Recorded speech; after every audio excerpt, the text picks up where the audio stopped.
Capítulo 8 Laboratório do Mundo Invisível. Dissemos que os espíritos se apresentam vestidos de túnicas, roupagens ou mesmo com seus trajes ordinários. As roupagens parecem ser um vestuário geral no mundo dos espíritos, mas pergunta-se onde vão buscar esses vestuários em tudo semelhantes aos que usavam em sua vida com todos os seus acessórios. É certo que não os levam consigo, uma vez que os objetos reais estão ainda aqui sob os nossos olhos. De onde provém, pois, os que usam então no outro mundo?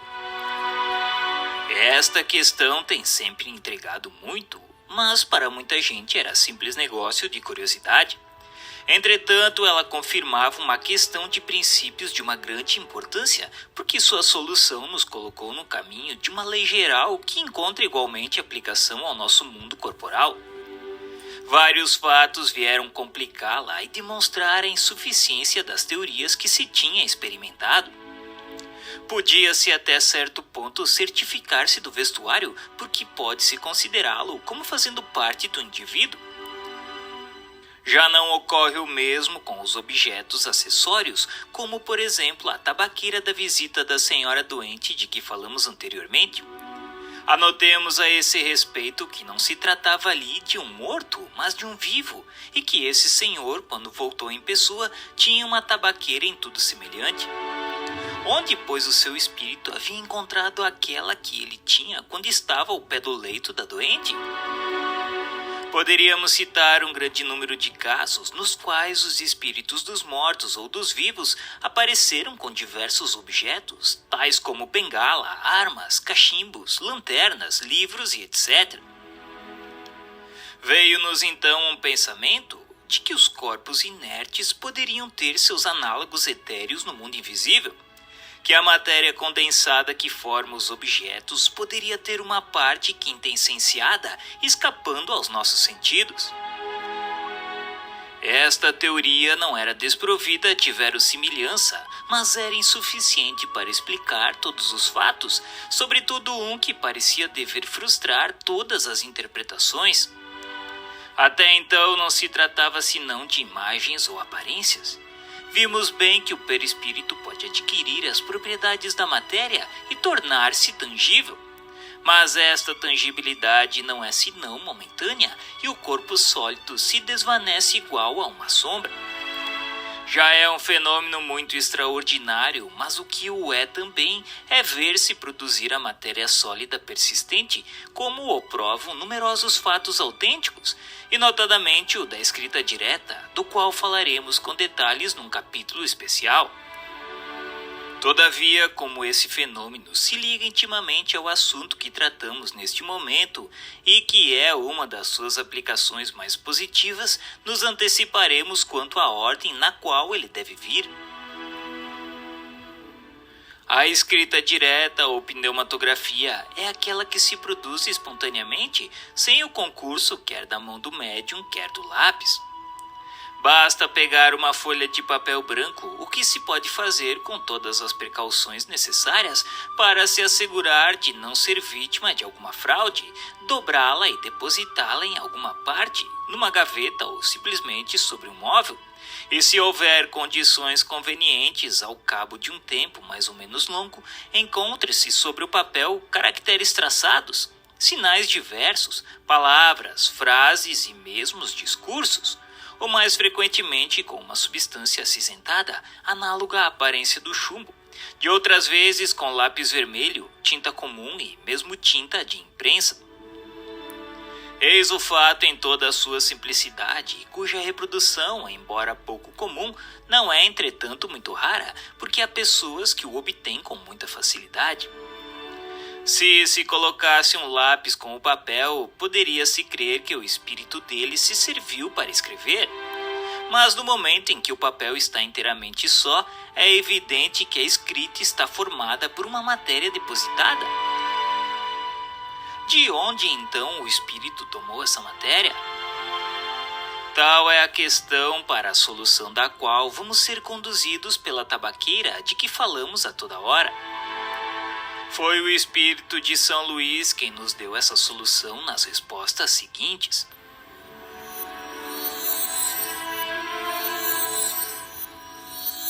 Citamos um caso de aparição de uma pessoa viva. Esse espírito tinha uma tabaqueira e a aspirava. Ele experimentava a sensação que se experimenta em aspirando? Não. Essa tabaqueira tinha a forma da outra, da qual se servia habitualmente e que estava em sua casa. Que era aquela tabaqueira que estava entre as mãos daquele homem? Tão somente uma aparência. Era para que a circunstância fosse notada como foi, e para que a aparição não fosse tomada por uma alucinação produzida pelo estado de saúde da vidente. O espírito queria que aquela senhora acreditasse na realidade da sua presença e tomou todas as aparências da realidade.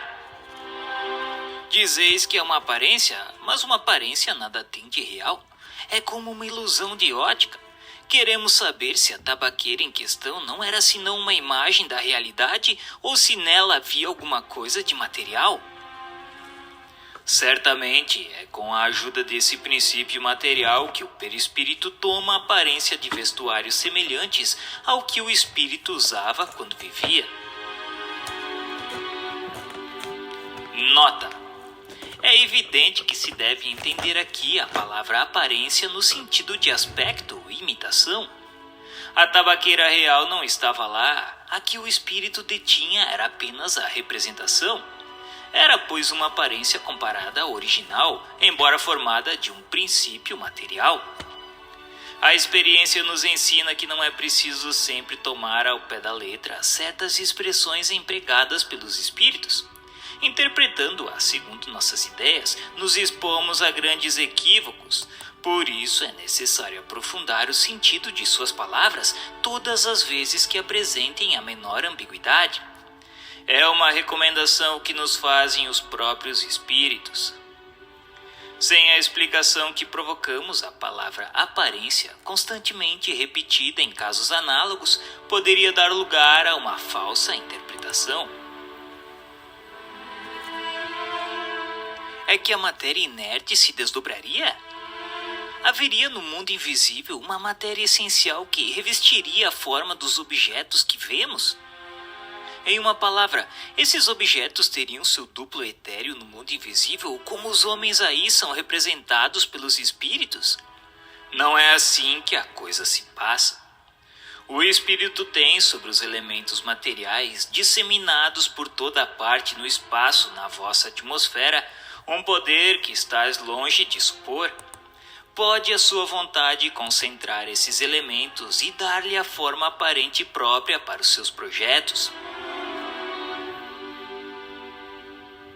Nota: esta pergunta, como se viu, era a tradução do nosso pensamento, quer dizer, da ideia que formávamos sobre a natureza desses objetos. Se as respostas fossem, como alguns o pretendem, o reflexo do pensamento, teríamos obtido a confirmação da nossa teoria em lugar de uma teoria contrária. Coloco de novo a questão de maneira categórica a fim de evitar qualquer equívoco. Os vestuários com os quais os espíritos se cobrem são alguma coisa? Parece-me que minha resposta precedente resolve a questão. Não sabeis que o próprio perispírito é alguma coisa? Resulta dessa explicação que os espíritos fazem a matéria inerte sofrer transformações à sua vontade e que assim, por exemplo, quanto à tabaqueira, o espírito não a encontrou pronta, mas a fez ele mesmo para o momento em que dela teve necessidade, por um ato de sua vontade, e a pôde desfazer. Deve ocorrer o mesmo com todos os outros objetos, tais como vestuários, joias e etc. Mas é evidente. A tabaqueira ficou visível para aquela senhora a ponto de iludi-la. O espírito teria podido torná-la tangível também para ela? Teria podido.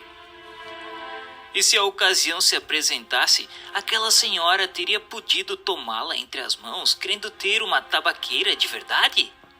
Sim. E se a tivesse aberto, provavelmente teria encontrado o tabaco. Se tivesse aspirado esse tabaco, teria espirrado? Certamente. Mas então o espírito pode, pois, dar não somente a forma, mas propriedades especiais? Se eu quiser.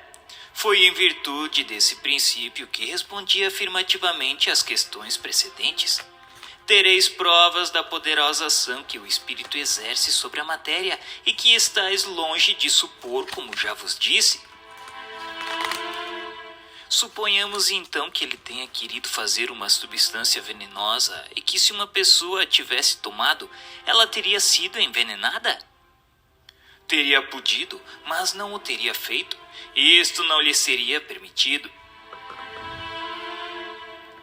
Teria o poder de fazer uma substância salutar e própria para curar em caso de doença? E o caso já se lhe apresentou? Sim, e é muito frequentemente. E poderia então fazer também uma substância alimentar? Suponhamos que fizesse uma fruta ou uma comida qualquer, alguém poderia tê-la comido e ficado saciado? Sim, mas não procureis tanto para achar o que é tão fácil de compreender. Basta um raio de sol para tornar perceptíveis aos vossos órgãos grosseiros essas partículas materiais que atravancam o espaço no meio do qual viveis. Não sabeis que o ar contém vapor d'água?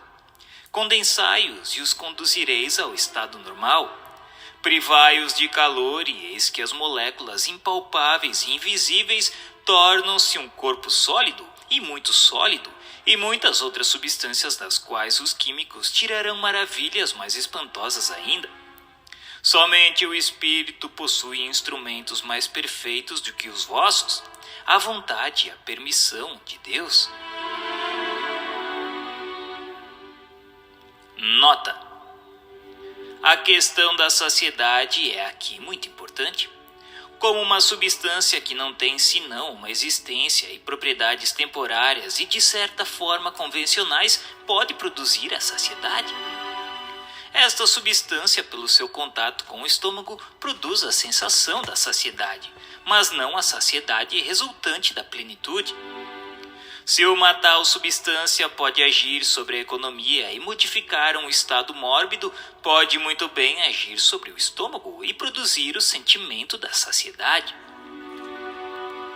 Rogamos, contudo, aos senhores farmacêuticos e restauradores não conceberem ciúme, nem crerem que os espíritos lhe venham fazer concorrência. Esses casos são raros, excepcionais e jamais dependem da vontade. De outro modo, se nutriria e se curaria a preço muito bom. Os objetos tornados tangíveis pela vontade do espírito poderiam ter um caráter permanente e estável e virem a ser usados? Isso poderia dar-se, mas isso não se faz. É que está fora das leis. E todos os espíritos têm, no mesmo grau, o poder de produzir objetos tangíveis? É certo que, quanto mais elevado é o espírito, mais facilmente os obtém, mas isso ainda depende da circunstância. Os espíritos inferiores podem ter esse poder. O espírito sempre tem consciência da maneira pela qual produz seus vestuários ou os objetos dos quais oferece a aparência? Não. Frequentemente concorrem para sua formação por um ato instintivo que eles mesmos não compreendem, se não estão bem esclarecidos quanto a isso. Se o espírito pode tirar do elemento universal os materiais para fazer todas essas coisas, dar a elas uma realidade temporária com suas propriedades, pode muito bem tirar o que seja necessário para escrever, e por consequência, isso nos parece dar a chave do fenômeno da escrita direta. Enfim, chegastes onde queríeis. Nota: era aí com efeito onde queríamos chegar por todas as nossas perguntas preliminares. A resposta prova que o espírito havia lido o nosso pensamento.